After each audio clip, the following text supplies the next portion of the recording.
And just like that, we are at episode 25, Crazy Damn Canadians. My good friend, Karin Piche, thank you so much for being here. Thank you for inviting me. And founder of the Wheelin Warriors of the North, which celebrated their inception in 2013, but also this past weekend, Tour de Cure, which was almost a bit of a rebrand on the annual Ride to Conquer Cancer. How was last weekend for you? It was amazing. I mean, the weather I thought was perfect. I think a few people were, complaining a little bit about the wind, but I thought it was fabulous weather. We didn't have rain. We didn't have a hurricane, and I love the Prince George area because it's that nice brisk sort of fall weather right now. So that's my favorite. Yeah, and riding in Prince George for a change, just due to the global pandemic still being in effect. But prior to this year, as well as to 2020 last year, the ride was always held in Vancouver, the Ride to Conquer Cancer. And originally from Vancouver to Seattle, and then from Surrey area to Hope, correct? Correct. Yes, and I want to get into all the accomplishments that your team and you have made over the years, including raising close to $1.2 million. Yeah. But let's just bring it back a little bit and just talk about Karin Piche, the person. Were you born in Prince George? I was, yes, right here. Prince George Regional Hospital, 1962. So. Nice. And what was growing up in Prince George during the 70s and 80s like for you? Well, I just grew up down the street, really, a block away from here. And I remember just, playing outside, running away from home and climbing, Connaught Hill and exploring. I mean, there wasn't a lot, really. I don't even think this building was here. I remember this building that we're in going up and watching it being built when I was younger. And we're sitting in the Coast in the North penthouse, and we're in Andrew Johnson's studio here. And a lot of people, it's amazing. When we're at episode 25, so you're the 25th guest to be in that chair, and we always have our guests talk about a certain memory that they might have with the Coast in the North, and whether it was a Christmas party or a fundraiser or some kind of event, or they just talk about a vendor that used to be here. A lot of people talk about the radio station that used to be here. The barn. Yes, that as well. The party place, But there's all these different iconic staples in the Prince George downtown landscape, or just Prince George in general, that people remember from growing up here. And the Coast Inn's definitely near the top of the list. Mm-hmm. When I was a kid, I remember, because I just lived up the street, like I said, I could watch the fairground. This area was pretty much swamp, and the fair was held here prior to where it is now. It was downtown. It was right here. And I remember just watching them set up in the Ferris wheel and getting so excited to be able to go down, and we would walk down to the fair every year until they moved it. Yeah, the days before social media, right? Where to see your friends, you actually have to go outside and knock on their door or jump on your bikes. Yeah, actually down in the lobby there was a bike that had a very similar one. Brought back memories too, because I was telling the girls at the counter, it's one of the banana seat bikes with the the handlebars. Yeah. And I had a bike just like that, and it kind of sparked a memory from when I was younger, and the mayor's wife, Laurel, and I were we were probably grade 5 I was, and she was in grade 4, and I had her on the back of my bike on the banana seat, holding on to the I don't know what they call that there, the post in the back. And we were on the wrong side of the street, so the citizen photographer came by and he snapped a shot of us and put us on the front page of the newspaper at the time, The Citizen, and the heading was Double Trouble. So that was my first photo, I guess, with me on my bike. Yeah. Well, one of many memories with the bike, but also one of the many times that you're featured in the Prince George Citizen, right? Throughout the years. Did you always have like a connection, infinity towards bikes? Was it always a passion of yours? I think probably yes. Like I like any kid probably rode my bike around the neighborhood and used it as an escape to get away from the near neighborhood. So sometimes I would wander off probably farther than my mom would like to know. And then later on in high school, I had a 10-speed, and I used that. What happened was we moved away from here to an area that I considered out of town, but it was really only by the Pine Center Mall. And I felt lonely for my my classmates that I kind of grew up with. So I would get on my bike every day after school and ride back downtown to hang out with my friends. So that was my vehicle of transportation, and it just sort of stuck. Yeah. It's amazing how you can always remember like your first bike or bikes that you may have owned throughout the years, because you build a connection with your bike, and you know this more than absolutely. Anyone. June is turning 10 this year. She actually is 10 right now. Just. Yeah. I remember buying that my road bike in August of 2012, just after Nola passed away. So yeah. And so you've always been a proponent and advocate of body movement, of fitness, and the numerous benefits associated with active lifestyle. Yeah. You also used to teach fitness, right? Yeah. My background was I started off as a fitness instructor at a local gym, and well, actually even in the community association that I lived in, I taught aerobics fitness classes. And then from there I decided that I would take the personal training course. So I sort of did both for a bit, and then that just sort of catapulted me into the fitness biz, where I, started working actually as a salesperson, selling gym memberships, that kind of thing, and learning the ropes of the biz. And then I eventually was a manager of a local fitness club in Prince George for many, many years. So that's my background, really, is the fitness industry. Yeah, and that's when you transitioned into healthcare after that? Or was there another career in between? Well, I thought in my head I was getting too old for the fitness industry. Never too old. Yeah, I know that now, but at the time I felt like I needed something new. So I actually took a year off, and I sort of dabbled, and I was volunteering actually at a physiotherapy clinic in town, and a lot of the clients that would come in were injured at work, for example, nurses. So I started softly sort of interviewing them and thought, I wonder if that would be something I might be interested in. So I went to the college and I did the little, the test that they give you, and I signed up for the nursing program. So is that like an aptitude test to see if... I think what it is that they just... no, not necessarily that, but just to see where you're at. If you have like your English, where your English is at, where your math is at. Because it'd been 30 years since I've been in high school, right? Yeah. So, I had to take a biology 11, I think it was, to get into the nursing program. And I believe that's all I needed, but I did take extra courses. So I took math and I took English. Keep in mind, back then, I didn't own a cell phone. I had no idea what Facebook was.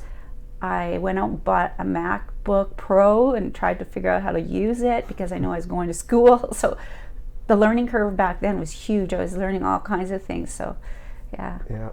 It kind of reminds me of the MBA program here in Prince George at UNBC, where it attracts young professionals and throughout the north and the province, actually. And some of these individuals may have not been in school for over 40 years. Yeah. And it was always really neat to see like how nervous they would be to learn again. But they'd get right into it. After the first couple of days or sessions, they'd be right into it. But the fact that they are nervous meant they were taking it more seriously as well. And those were the students that ended up doing the best in some of these courses and various presentations that we're doing. It's really nice to see. Yeah. And then so you started at the hospital in what year? I was actually hired in long-term care, and that would have been, so I graduated in 2012. So just actually in the fall, I wrote the national exam for the nursing and got hired on the spot in, I think it was October of 2012. So jumped right into a brand new career. And just after I started working, I decided that was the time now to sort of move forward with my dream, which was to create a cycling team that raised funds for cancer research in honor of my friend who passed away in 2012, just before my graduation, right? And not just a friend, but a best friend that you grew up with. Noah, yeah, her right? and I were running around the turf in this area here when we were kids. You know, so yeah, she was a long-time friend I want to say she was 5 and I was probably 7 when we first met. So yeah. And Nola, rock and rolla, Nola rock and rolla. Nola rock and rolla. Yeah, it really was the inspiration behind starting Wheelin Warriors of the North. Was. And the team came to fruition in the year 2013. That was our inaugural year, for the ride. Yeah, led by yourself, and then you had 32 other riders that year as well? Correct, yes. So 33 in total. Yep. And did you think it was going to be a one-year thing? Did you know it was going to turn into this massive brand and difference-making entity that raises over $1 million? It's funny because when I registered for the ride, I actually didn't know there were teams. I didn't do my homework. I just kind of saw this Ride to Conquer Cancer on Facebook, because now I'm on Facebook, right? My kids had got me hooked up, and I saw it come across my streamline and went, ooh, that caught my eye, and I thought, this is what I want to do. I had no idea. So when I phoned in and registered for the ride, I said, I'm registering as myself, but I'm going to be bringing a bunch of people with me. I'm going to start recruiting and build this team. And they said, well, what's your team name? Well, I should back up the story. I woke up that morning with the team name I dreamt about it. So I woke up that morning with the name in my head. That's why I phoned. So I thought, okay, we've got a team name. And so the gentleman that was talking to me said, well, what's your name? What's the name of your team? And I said, Wheelin Warriors. And I said, oh, and don't forget, Ad of the North. That was an afterthought, right? And then we were talking about it, and he said, well, how do you spell that? And I said, oh, I don't know. W-H-E-E-L. And I didn't like the I-N-G thing, so I said, let's drop the G and just put an apostrophe there. Nice. And he said, sweet, that looks good, right? So after the name was registered as the team name, I started looking into trying to find someone to help me come up with the logo, wherever it is on my shirt over here.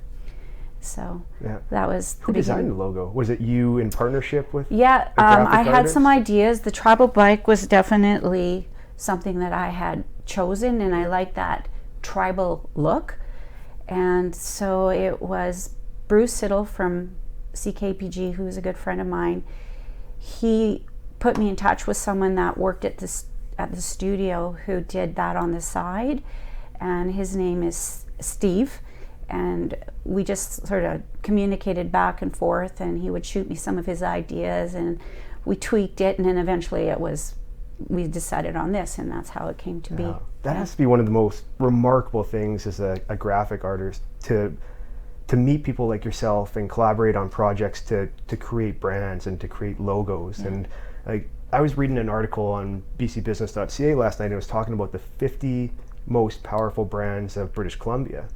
And then after reading that article, I started thinking to myself, what would the top 10 brands of Prince George or Northern British Columbia be? And Wheelin Warriors of the North was the first that came to mind. It still blows my mind, right? Yeah.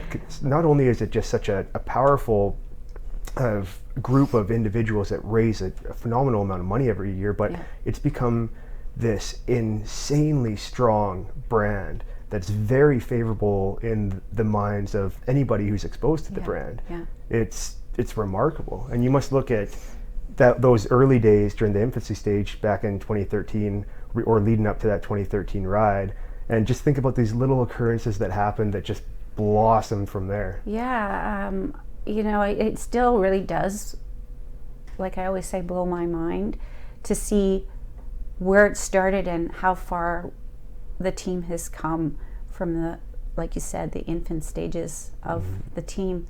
And I haven't seen Stephen Cote since we solidified, okay, that's what we're going to do, and I'm going to start marketing this logo, until Rooftop Rock. Oh, no way. Just a couple weeks ago. Yeah, he was interviewing a good friend, Selen, and I looked over and I went, oh my God, this is the gentleman who helped create the logo. So it was really cool to be interviewed by him, and we chatted a little bit behind the camera about that. Yeah. Yeah, and really, it doesn't seem that long ago. Like 8 years ago, in the grand scheme of things, is nothing. Is it 9? 9, yeah, 9. Okay, we're going into our 10th ride, or our 10th year fundraising, I guess you could say, because we did miss 2020. Yeah, and you look at 2013 to where we were last weekend, 2021, with over 45 riders heading out in the PG version. Yeah. And there's been hundreds and hundreds of incredible people that have worn that jersey with pride. Yeah. And when I look at Wheelin Warriors of the North, I always think to myself, if anybody is looking to make a positive change in their life and sign up for something empowering, Wheelin Warriors of the North is the way to go, because not only are you joining an absolute outstanding group of people with really terrific leadership, you're also taking on a physical goal that's going to get you in better shape. So there's the combination of the ride itself, which is going to be 200 plus kilometers, usually on a 2-day weekend, but also all the training rides that lead up to that, right? And that's what appealed to me about the ride. Moving from the fitness industry into the healthcare industry, I felt like that was the perfect.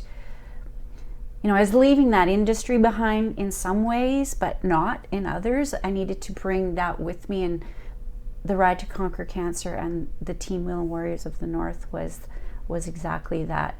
Encouraging people to take on. You got to remember, a lot of these people, even myself included, had never really ridden a bike. I hadn't ridden a bike in over 10 years prior to the road bike, right? So it was a huge challenge, but I like to see that there's many of us that have taken on the bike, and maybe they're not on the team anymore, but I know that they're out there still riding a bike. So that sort of tied in that preventative health, preventative, looking after yourself, including the fitness into your lifestyle, where some of them hadn't even been really doing anything. Yeah. There's so many examples, as you know, on the team who have taken that cycling and just rolled with it. And you must look at your favorite metaphor must be, it's just like riding a bike, really, because you do witness people that haven't rode a bike for 10, 15 years, and they get on and you start watching their progression throughout the training rides, and their confidence and their competency level. It's really magical to witness, because it's a profound positive change in their life when they incorporate the physical fitness aspect, but also the goal of that ride, the goal of the fundraising. And as team captain, you must see 2 different categories of people when they sign up. One, who's the category who's nervous about the ride, the physical demanding part of the ride, and then 2, the individuals who might be worried about the fundraising component, raising that $2,500 for the BC Cancer Foundation. And I think in both categories, they always surprise themselves on how well they do. And I see it all the time. There's people who go, I can't raise that amount of money, and they put up a little post on Facebook as to what they're up to, and boom, they're hitting $1,000 in the first week. And there's so many people that I think are touched by cancer, the cause, and want to help. And I think that it's great to see that. And again, back to the fitness thing, it's amazing to see these riders not only take on riding, but other challenges like the Iceman or the Ironman, those types of challenges. They take it one step further, right? Yeah. And another beautiful component about Wheelin Warriors of the North is how community orientated the team is. It's not just we do the ride for the BC Cancer Foundation and that's it. It's not uncommon at all to see Wheelin Warriors of the North involved in other community initiatives, whether it be volunteering at the Rooftop Rock with Kyle Sampson's concert series, whether it's at the Spruce Kings games doing 50-50 raffle tickets, raising money, whether it's the Iceman, the Climb for Cancer, like all Relay for Life. The team just loves to get involved in all of these community boosting initiatives, and that's another highly rewarding we're one big part. Family. I think once you join the team, it's pretty hard to it's a family, and there's I like to see the little groups of people that become really close friends, and there's that camaraderie right throughout, right? So the camaraderie for sure is always at an ultimate high during the ride itself, and we saw it at the Tour de Cure this year with, especially with Dr. Tracy and Dr. Boxtart and some of the volunteers who weren't exactly riding, but they went out and created these cheer stations, and they had a dedication to the Angel Warriors, and there's names on this big, huge, beautiful poster of some previous riders or some individuals that were close to the team that were passed on because of cancer. And I look at one of the names on that list being Sandra Fellstrom, a fantastic friend of yours and an initial rider too. She was number 33 on. She was number 33 of the 2013 team, and Sandra and I go way back. Actually, Sandra and I worked at a fitness club together many years ago downtown. It was a women's only fitness club, so that's where I met her, and we became friends and stayed in touch right up until, even just last month, really. So, And I know the number 33 is very special to you. It's always been. It is. That gives me chills a little bit there, Yeah, and to learn about the news of Sandra's passing just days before the Tour de Cure this year, and at such a young age as well. And you actually had a Polaroid picture of her on your handlebars this year, and I mean, what's that like in terms of motivation to be on that bike riding that 110 kilometers that day and knowing that you're doing it for Sandra? Well, the thing is that Sandra had messaged me just a few weeks actually before the ride, and said that she wasn't going to be able to participate this year. She really wanted to, but she was saying, well, maybe next year. And then, the rest of the story.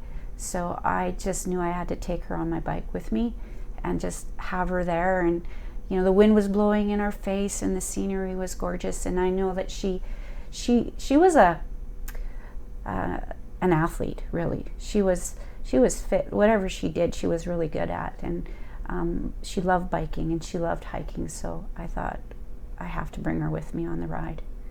Yeah, it was a very special dedication, and Sandra, like so many others that may have lost their battle to this horrific disease, the memory of these riders never fades. It's always going to be part of Wheelin Warriors at the North on every single ride, whether it's a training ride leading up to a Tour de Cure or a Ride to Conquer Cancer or the actual event itself. They're always going to be part of that journey, and that's what makes the team so much even more special. Exactly, And looking back at 2013, how much did you know about the BC Cancer Foundation at the time? Was that zip? Zip. I had no idea. I was, doing my homework as we went and trying to learn a little bit more about what the BC Cancer Foundation did, and it is primarily research, so that did appeal to me as well. It was a huge learning curve in getting out there and meeting people that work at the facility. My very first meeting was with the CEO at the time, and I told her what I was up to, and she was very encouraging and took me into her office and said, okay, I'm going to hook you up with someone as guest speaker, because I was actually planning a gala to support the riders. At that point, I think I had over 20, so I knew that we had to do something some sort of fundraiser. So so she was one who helped me out with getting my very first guest speaker, and she came up and she actually did the education component for our gala at the time. So and then speaking about the research, it's been world renowned, really, in cutting edge research that's been performed right here in Prince George at the Cancer Agency for the North over the last almost decade, I believe, and since its opening or extension. So the clinic opened just prior to the team being founded, which is also kind of, I don't know. Happens for a reason. Yeah, everything happens for a reason. So it was kind of a coincidence, I guess. I believe in just the last 3 or 4 years now, we've had a research project that Robert Olson is heading up here. the oncologist? Yeah, he is an oncologist, and so he's the one heading that research project right now. So the funds that we raise from the team, the Wheelin Warriors of the North, are now being allocated to that project. It also supports the Comfort Fund in Prince George. So because we service everything from, I believe it's Williams Lake North, and there's going to be people, I guess, that can't necessarily afford to come to our clinic from maybe an outlying little community in the north.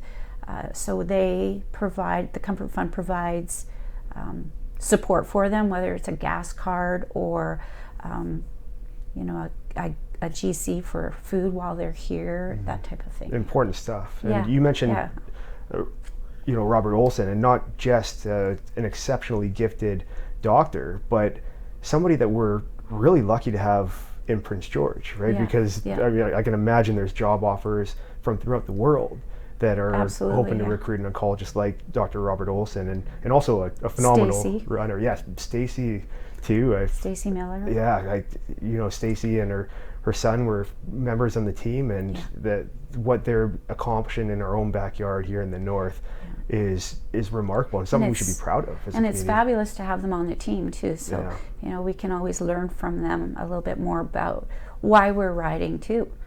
From the research side of things. Yeah, and one critically imperative thing for people to know, and I sometimes feel that maybe not enough people actually recognize this fact, is that although Wheelin Warriors of the North raise money for the BC Cancer Foundation, the money raised stays in the North. It goes to the cancer clinic for the North, and that's something that I hope more people can recognize. And I know that the team has been raising that awareness as well, but it just makes it all the more rewarding, whether you're a supporter, a sponsor, a rider, that knowing that money stays in the communities where you live, work, and play. Yeah, absolutely. Yeah. And also at the BC Cancer Foundation, you met somebody very special.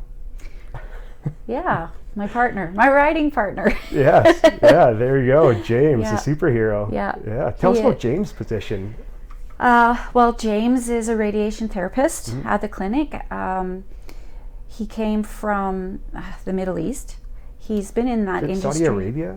Or Doha. Okay. Doha. Okay. So, he's been in the industry since he graduated from university as a radiation therapist, so 30 plus years, I want to say. Don't quote me. And he did come back to Canada about 6-7 years ago, I want to say. Ottawa first, right? Yeah, so he came back to Canada. He's originally from Ontario. And they found out he was back in the country, and the clinic here found out he was here, and they offered him a position, and so he came west. He'd never been to BC before, and he hadn't been in the country very long either, so he was learning to adjust to our cold weather. He still wears long johns on our rides. On our summer rides. Did you see him? He was wearing long johns this weekend. Always makes me laugh. He is also a stage 4 cancer survivor himself, so And at a time where the technology that's being implemented today wasn't readily available, or not available at all, while he had his treatment. And I remember him telling a story, and he said when he did his radiation, it was from the belly button. Well, actually, what he was talking about there was the advancements in technology. So if someone who had a tumor, say, somewhere here within, like in their internal organs, they would have to radiate from basically your, your rib cage down, this whole area, with a really large dose, and it would destroy lots of other areas of the body and tissues of that area. And so now it's called precision radiation therapy. It's become so precise that they can pinpoint the tumor and give it a very high dose of radiation without destroying anything else around it, right? Amazing. Yeah. And a lot of that technology was developed right here in Prince George. Exactly. Yeah. Isn't that amazing? It is. It blows my mind. There's so many reasons to be proud of the north, of Prince George and northern British Columbia, and this has to be high on the list. The groundbreaking historic research development that's happening right here on our home turf, from people like from James and from Stacy and from Robert, like incredible teammates and individuals who really want to go the distance to make a difference. And everyone on the team is playing a part of that. So, we're not the doctors doing the research, but we're there providing them with the funding that they need to accomplish that goal. Right? Yeah, and that's part of being that's the team mentality at work there, where you have a team of people that are collectively aiming towards a common goal, both in fundraising and awareness and physical activity. Like, that's where you become a powerhouse. That's where you become unstoppable, especially because when people ask, like, when they're contemplating, I was thinking about joining Wheelin Warriors of the North, I'm like, awesome. You're going to have 100 plus new friends who are all in your corner, who are all going to be supporting you, who are going to be providing you with uplifting feedback and really taking care of you. Well, you're not doing it on your own, exactly. And that's one of the things I always say when I'm promoting it, is we're there to support you, from the training to the fundraising all the way up. And if you come short of your fundraising goal, we're there to help you. Yeah. Right. And you get so much support from the community in terms of people signing up for the ride or just donors. You also get a substantial level of sponsorship. And what has it been like for you as the founder and one of the captains to be able to meet some of these individuals, like a Selin, who not just wants to donate, but they want to get involved. They want to find out other ways where they can help as well, but then you also build a friendship. What has that been like? I was, Selin, for example, was someone who I'd seen before at another fundraiser, and I just thought, I need to meet this man, right? Just because I thought he was so amazing, and I love his community, the support that he provided for the community, and so many things, right? So I just knocked on his door at Canadian Tire. You just showed up? I just showed unannounced? I just showed up. Well, there's a sign that says, I think, that he has an open door policy. So I tested that policy. Nice work. And he waved at me, and he's on the phone. He said, I'm actually going to be in a meeting, but I'll call you right away. So I went home, and my phone rang right as I was walking in the door, and we had this fabulous conversation. And he said, come on back to my office. And we just became instant friends, right? So I told him what I was up to, and he thought that was really great, and he wanted to know how he could help. And so, I didn't go in there, specifically thinking that I was going to be asking for a donation or a support as a sponsor or anything. He offered. And so that's why I just love Selin right now, to this day even, right? We've become good friends. Well, that's Selin style, right? If he finds out about a cause that he's passionate about, or if it's some of his friends or people that he believes in, like, he just wants to help, right? At Wheelin Warriors of the North, was that when Selin actually signed up as well to participate, or was that a subsequent year? I think, I'm trying to think back. He signed up, I want to say, maybe the 2015 ride, but for he had an injury with his knee, I think, and so he wasn't able to participate. We actually had done some training with him, and but then so his knee wasn't going to be able to do the distance part of it. So the next year he actually was a crew member. Awesome. He had signed up. He said, well, I have that particular weekend off, because he is a busy man. He's all over the place, and he was in town. Well, not in town, but he was available that weekend, so he joined us on the ride in Vancouver as a crew person.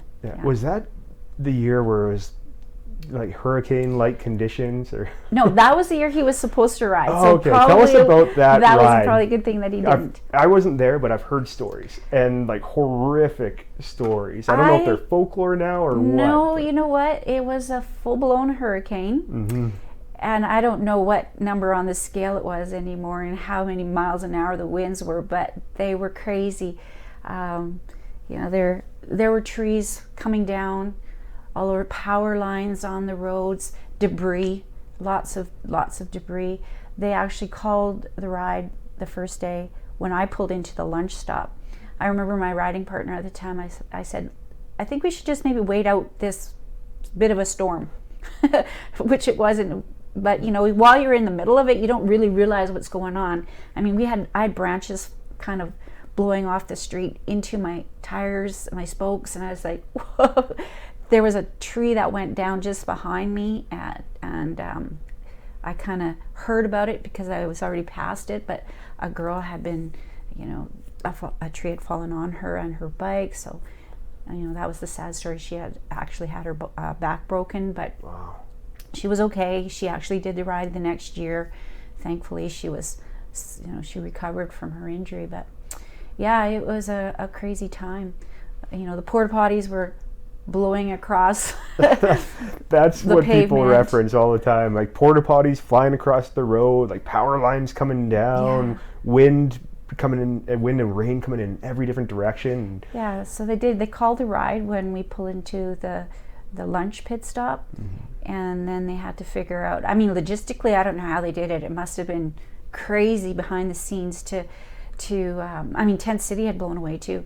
They put all these tents up for 2,000 plus riders, and they blew away, right? So they were clearing out livestock arenas.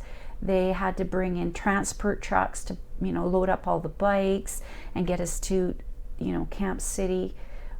They had buses for people to get them up the road, you know. Just a wild environment. It was crazy, and then we didn't know whether or not we were going to be able to ride the next day. We were just sort of waiting to see, but they did some rerouting, and we managed to be able to finish the ride that year. So awesome. Yeah. And when you look back at some of those early rides, when it was Vancouver to Seattle, do you miss that version of the ride compared to Clover? Is it Clovedale? Or yeah, well, we always did leave from the Cloverdale Fairgrounds because it's a great big space, and you got to sort of picture 2,000 to 3,000 riders depending on the year, all kind of congregating, waiting to funnel out the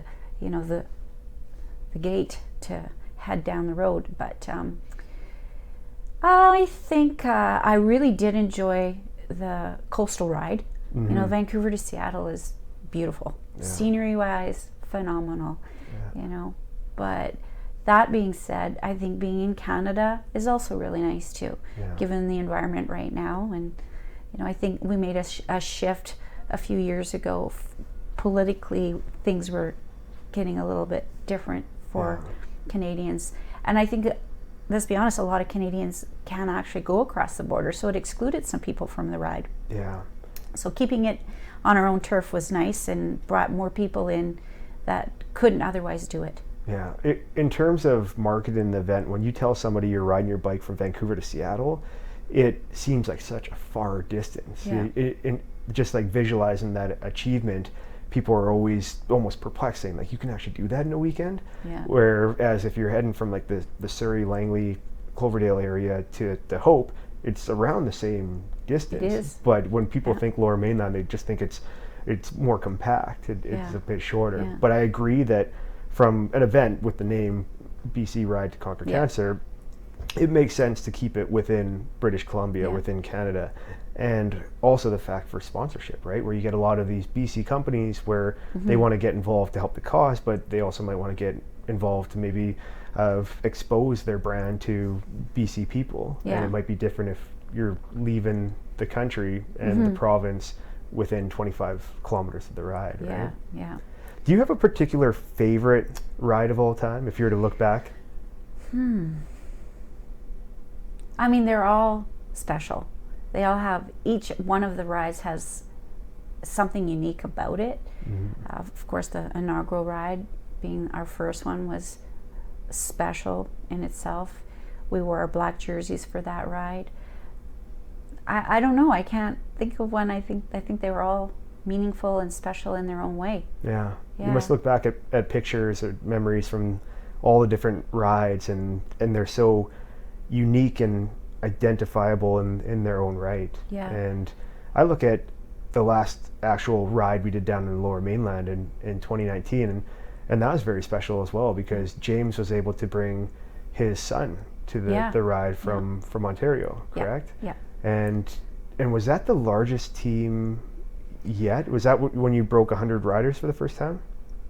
I think so. I think so. 2020 would have been a very large team as well. I think even larger, but because of COVID, that was, we weren't able to do that. So I believe you're right on that. Yeah. Thanks to you. It goes back to the word teamwork, right? Yeah, well, you remember when I met you and you said, well, we're going to make this team grow, or I'm going to help you do that, and you did. Yeah, well, I remember first meeting you at the Northern Sports Center in the Wolf Den. Yeah. This must have been 2015, maybe 2014. And right when you're introducing yourself, saying, "Oh, hey, I'm Karin," I think you followed that up with, "And I'm building a F-bomb army of riders to conquer cancer." Right away, I was like, "I like this person, my kind of person." Yeah, I remember that now too.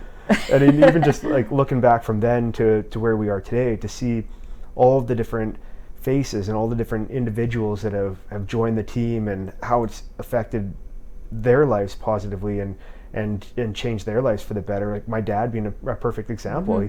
I think you get a lot. You do a lot of your recruitment at the galas. A few people have a couple of drinks in them. They're having fun. You're like, oh, maybe you should ride this year. That's how you got my dad. Yeah, that's how I got Sandra too. Yes, and Sandra as well. I mean, she signed up at the gala. Yeah. And a couple weeks later, she's riding to Seattle with us. Yeah, yeah. I really like those galas too. The fact that you raise some phenomenal funds at those galas, and that must be the hard part of this global pandemic, is not being able to have those events with hundreds of people, and that's where people really, they open up their checkbooks, if they have those still, or their wallets, pockets, and they want to contribute that night. And right now we're at a stage where the number one fundraiser of the year for Wheelin Warriors of the North can't happen, which makes it exceptionally harder. Yeah, it is. And a lot of charities have been hit hard with the pandemic, and normally we would have, for example, I projected our last gala would have raised $100,000 in that one event alone, right, versus what we've raised in the last 2 years because of COVID, right? So but then you also get so much recognition from within the BC Cancer Foundation itself, where you have Elissa that's coming up from Vancouver to ride with Wheelin Warriors of the North at the Tour de Cure, and you look at Sarah Roth, the CEO of the BC Cancer Foundation, and whenever she's mentioning Wheelin Warriors of the North, she always like big smile erupts, right? Like a twinkle almost, because there's so much respect. I was just thinking about her today. Yeah, she always makes sure to send us a little text too. Congratulations on your ride, and it's really great to see.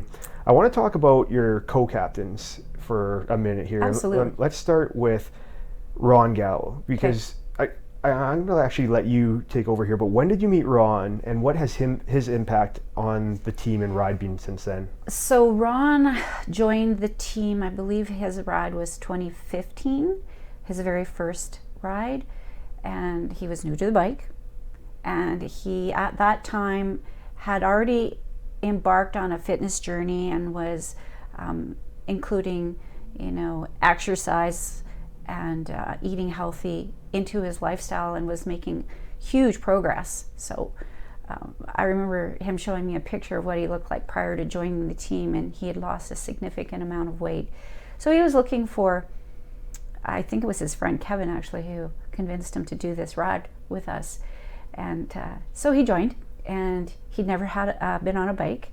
I think he had a mountain bike, I believe, and then he went on, I think, one ride with us on his mountain bike and said, I got to get a different bike, because sorry guys, mountain bike on a road isn't the best when it comes to, it slows you down a little bit. Keeping up, yeah. So keeping up was, and he didn't like that. He didn't like that whole, struggling to keep up with the riders. So he went out and got a road bike, and he's one of the best, probably gifted riders there is out there right now on a road bike, and it all started with Wheelin Warriors, and he's doing all kinds of Grand Fondos, and he's just flying with that bike. And his so the following year, the 2016 year, is when I asked him if he would like to be, it was getting to be really big and a lot of work behind the scenes, and I thought I need to bring in a co-captain. So I want to say I already had a co-captain when it comes to the financial piece. I mean, with Sue? With Sue. I mean, to unsung raise hero of the team, $1.2 million, to have someone help manage the money that we raise at these galas, you know, you need to have a really good money person. Absolutely. And that's Sue. Yeah. So she's more of a behind the scenes co-captain, because she's her expertise is the accounting and the finance piece. Yeah. And also a great rider. Yeah, and a great rider, absolutely. But with Ron, I brought him in as someone who I think could help with, I like to call him my ride and logistics manager, because, you know, the training rides, he loves that, I think, piece where he's organizing, you know, the rides that we had already been doing, but expanding on them and making them more fluid, more efficient. And so, yeah, he does that. And of course, Ron is well known in the community too. So, and just a natural leader who really he enjoys organizing. He enjoys getting other people involved and seeing them progress throughout their training or accomplish things that they may have one day perceived as something they wouldn't be able to do. And I think Ron just epitomizes the fact that good things happen when you do things that might make you feel a little uncomfortable, or that are outside your comfort zone, or that even scare you a little. I mean, I look at Ron 6 years ago when he first joined the team, and you know, it was probably a very scary prospect, like getting a road bike and trying to keep up with these people that have, many of them, been riding for many years, and also with his past lifestyle. He talks about it all the time, where he was drinking a lot of soda, probably wasn't eating the best foods, very sedentary lifestyle, and he always references a walk. He's 110% a different person, I think, than he was prior to not just cycling, but when he changed his lifestyle. Like the confidence that you're able to achieve when you get good at something like that, and to inspire other people to try getting on the road bike for the first time. Or you look at Sylvia, when the CKPG Fun Chaser, who just joined the team at the last minute, and she came out for a couple rides and went and did her first 160 kilometer ride ever at the Tour de Cure, and where is that going to take her from here? You know, like that biking can easily become a lifelong passion for an individual like that, who achieves that goal and is surrounded by good, positive energy and people, and now it might just be part of their lifestyle moving forward. Absolutely. I think that if you take a person like Sylvia, you can see that she took on this challenge, and she not only accomplished it, but, you know, flew with that whole challenge. And I think I see that as someone, she's going to carry that on through her life as far as the other challenges that she takes on. Yeah. And you look at the diversity of riders on the team, and you have health professionals and professors and entrepreneurs and realtors, and like really an age demographics too, where you stay-at-home moms. Everybody. It doesn't matter really what your background is. It just if you come in with an open mind, ready to learn some new skills and take on a challenge, you're gonna succeed. And a large number of cancer survivors on the team too, riding with a yellow flag, and probably why there's such a huge emotional component to the event every year. But also age, you know, our youngest rider, Kennedy, 12. Yes, and that is our youngest. 160 kilometers plus with his dad. Our oldest was 72, I think, and and that's all just ages. What's great to see is there's no judgment on anybody who wants to join the team. It's not like, sorry, you don't fit this checklist or these credentials. It's, hey, you want to ride with us? Awesome. Let's get started. It's definitely a team made up of all different types of people and skill sets. For sure. I actually had someone phone me yesterday and asked me a couple of questions about the team and how to get started, and what they needed to do and what was involved. And I just sort of wanted to know how old they were, because they kept referring them to themselves as being old, but they spelled it OOLD. He's a bit of a character. Anyways, when I said, well, so do you mind if I ask how old you are? He goes, well, I was born in 1933. Nice. And I went, wow. And Yeah. he's cycling up foothills. Almost He's 90. telling me about his background. So I thought, wow, okay. That is so cool. He would be our oldest if he does join us. But Well, I really hope he does. That'd be amazing. In fact, he's still taking on Foothills Boulevard, which is no walk in the park. no, right? that's one of the tougher hills in the bowl area to get out. Yeah, I cycled it last night, and by the time I got to the top, you're just gassed, right? And that's very cool. Almost 90. So what does that make him, like 80? 87, 88, Yeah. Wow, hey. Yeah, very I'm cool. thinking about joining, so. Good. I think a lot of people that look at your role as founder and captain of the Wheelin Warriors of the North might assume that that's your full-time job. Yeah, and it kind of is. It very well could be, right? Or like a lot of people don't recognize the fact that you do this as a volunteer. Yeah. You know, you're not on a paid position to raise this money and awareness for the BC Cancer Foundation or for the team locally. This is all volunteer work. Yeah. Are there times where it's too much? Are there times where it's just really too heavy, too much work on your plate? I think, I mean, there's going to be ebbs and flows of, where I feel a lot of pressure, particularly prior to and leading up to the gala. There's a lot of pressure because I want it to just run smoothly and perfectly. Thank goodness I have an amazing team that all step up to the plate and jump in when they need to, and it always is a success, but I still worry, right? I know I have really competent people there that are doing their jobs really well, and I have my co-captains that are there to keep me sane. But there's times, and then there's like right now I think things are starting to wind down. Not to say that I'm not still actively working on 2022, but there's a little bit less pressure right now, so you look at September, the month of September leading up to Christmas season in December, and those really are, like, I don't want to refer to them as an off season, but there's not as much work that needs to be done, right? But I mean, indoor training that starts right back up in January. Well, hopefully we start back up in January. That'll be awesome.